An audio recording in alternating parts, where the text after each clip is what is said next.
adore benih kekuatan Yesus. Yesus bintang thật mơ ác cờ lời phù đạo cơ nhu và cơ nhu rai hang tơ lời khắp pa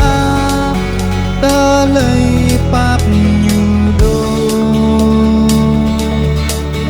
noa so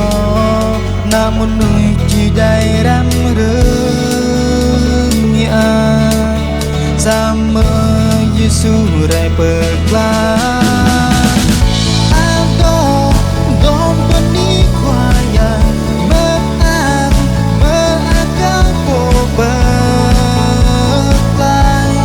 Run rai laya Adore do haleluya meakan berkelai Run rai laya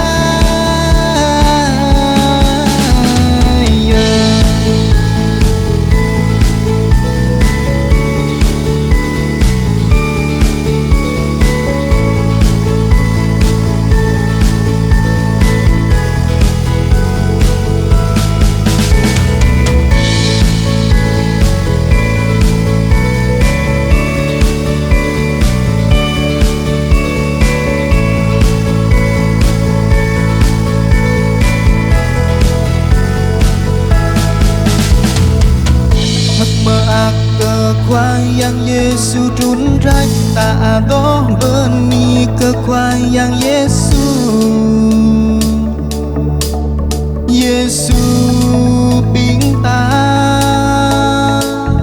thật meak lời phù đạo cơ nhu và cơ nhu rai hang tơ lời khắp pa tơ lời pháp nhu đô